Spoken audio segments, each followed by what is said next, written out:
Hello everyone, my name is Riddhi. इस lecture में हम लोग रोशनी एक्ट के बारे में पढ़ेंगे। तो रिसेंटली ये न्यूज़ रही है कि जम्मू एंड कश्मीर गवर्नमेंट ने इस रोशनी एक्ट को नल एंड वॉइड डिक्लेयर कर दिया है। ठीक है, तो जम्मू एंड कश्मीर गवर्नमेंट ने रोशनी एक्ट को नल एंड वॉइड डिक्लेयर किया है।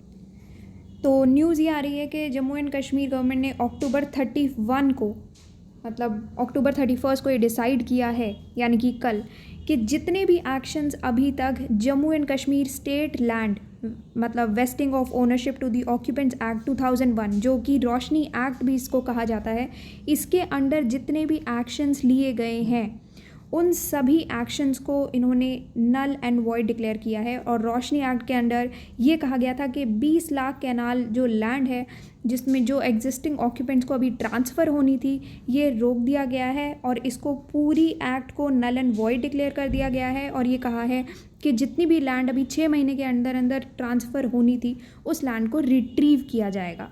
ठीक है, तो रोशनी एक्ट के बारे में हम थोड़ा सा और डिस्कस करते हैं। ऑल्सो ये lecture GS paper 2, GS mains, pre plus mains plus SA, इन सभी कोर्सेज का पार्ट है। GS2 by Riddhi Sharma, this has been launched as a special course. तो इन सभी कोर्सेज का ये लेक्चर पार्ट है। तो अब ये रोशनी एक्ट क्या है, क्या सबसे पहले ये डिस्कस करेंगे।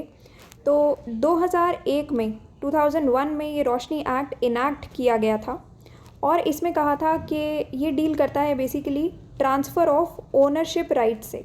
ठीक है, तो जो ओनरशिप राइट्स हैं JNK में, मतलब कि जो आपकी जम्मू एंड कश्मीर गवर्नमेंट के, जो जम्मू एंड कश्मीर स्टेट के ओनरशिप राइट्स हैं, उससे डील करता है स्टेट लैंड के।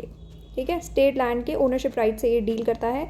तो बेसिकली क्या बात की गई थी कि जो ओनरशिप राइट है स्टेट लैंड के, उसको ऑक्यूपेंट्स को ट्रांसफ़र कर दिया जाएगा और जो पेमेंट किया जाएगा वो पेमेंट जो है वो जो भी गवर्नमेंट डिसाइड करेगी उसके अकॉर्डिंगली, गवर्नमेंट जो डिटरमाइन करेगी उसके अकॉर्डिंगली ये पेमेंट किया जाएगा।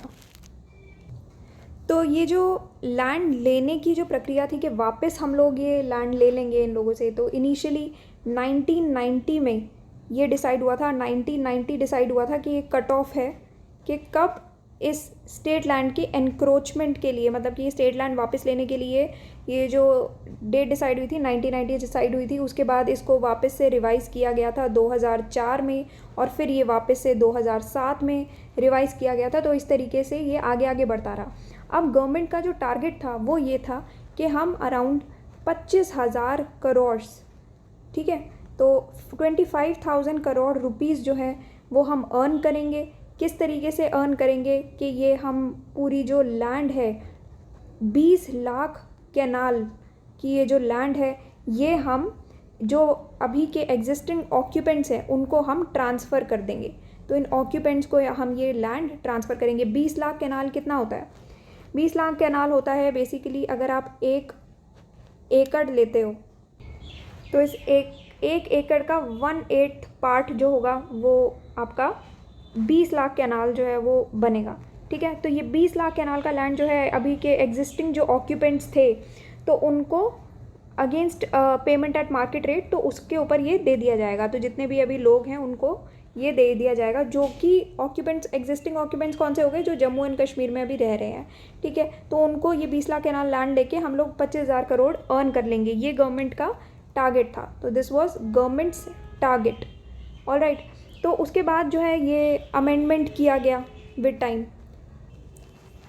तो ये अमेंडमेंट जो किया गया, इससे ये कहा गया कि जो ओनरशिप राइट्स हैं, ठीक है, तो ये जो ओनरशिप राइट्स हैं एग्रीकल्चरल लैंड के, तो ये एग्रीकल्चरल लैंड के ओनरशिप जो है फार्मर्स को ट्रांसफ़र कर दिए जाएंगे। ठीक है, तो ये फार्मर जो कि अभी फ्री में ऑक्यूपाई करेंगे और इनको फार्मर्स को क्या चार्ज करेंगे ये लोग? तो 100 रुपये पर कैनाल, एक कैनाल के 100 रुपये चार्ज करेंगे। ये डॉक्यूमेंटेशन फ़ी होगी।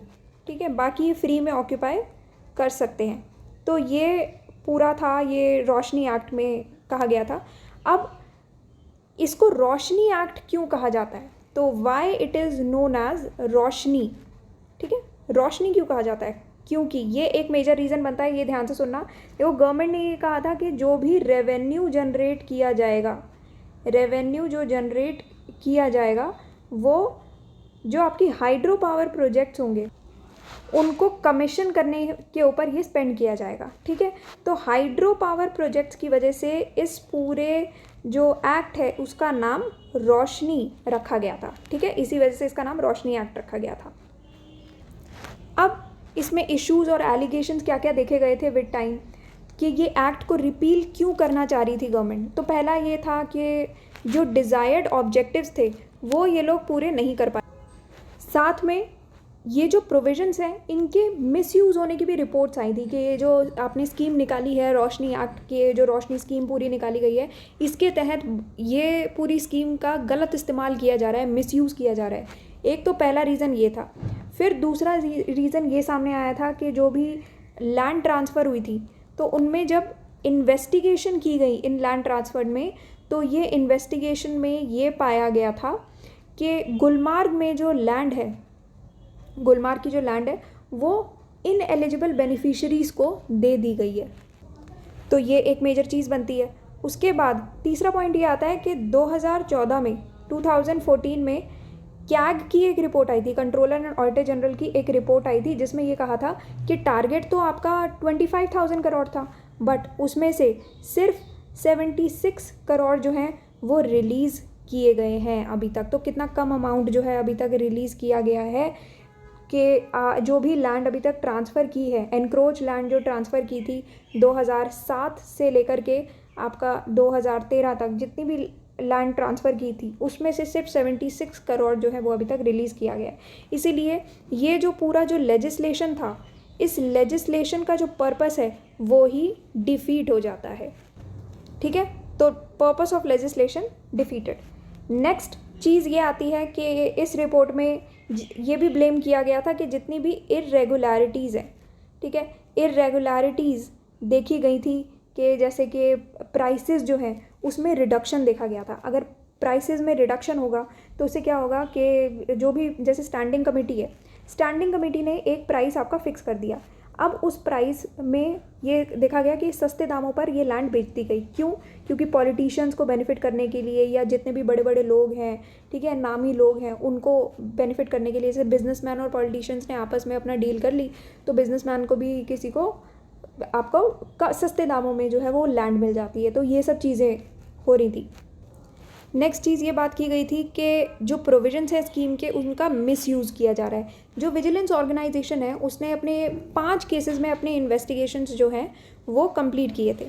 तो 5 केसेस में इन्वेस्टिगेशन मार्च 2015 में ये कंप्लीट हुए थे और इसमें ये सामने आया था कि अराउंड 2 डज़न ऑफिशियल्स जो हैं वो इसमें ऐसे पाए गए थे और इन 2 डज़न में से भी 3 जो हैं वो फॉर्मर डिप्यूटी कमिश्नर्स थे।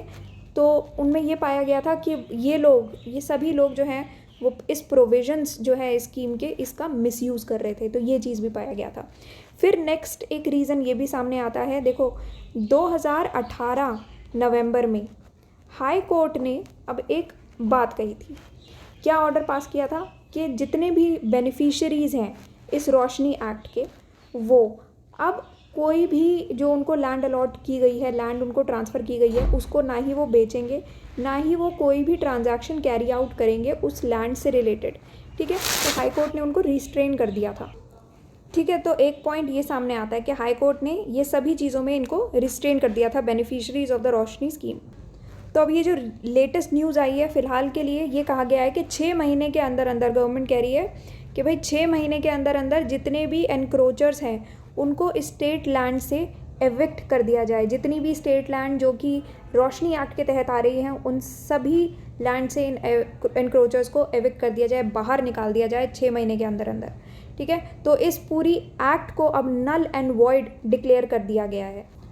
ऑल्सो एक और चीज़ यहाँ पर कही गई है कि 1 महीने के अंदर अंदर एक बहुत इंपॉर्टेंट एक्शन लिया जाएगा।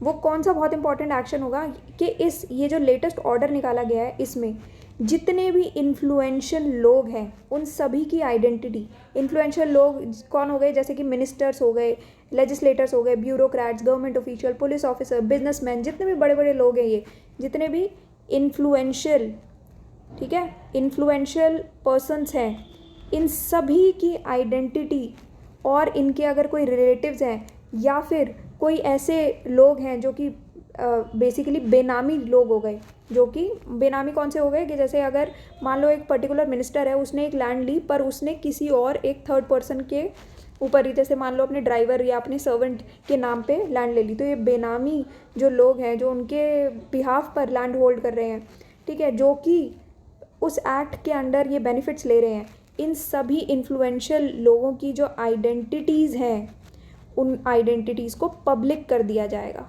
ठीक है, तो ये जो पूरा टास्क है वो 1 महीने के अंदर अंदर किया जाएगा। ये इंपॉर्टेंट चीज़ अभी सामने आई है।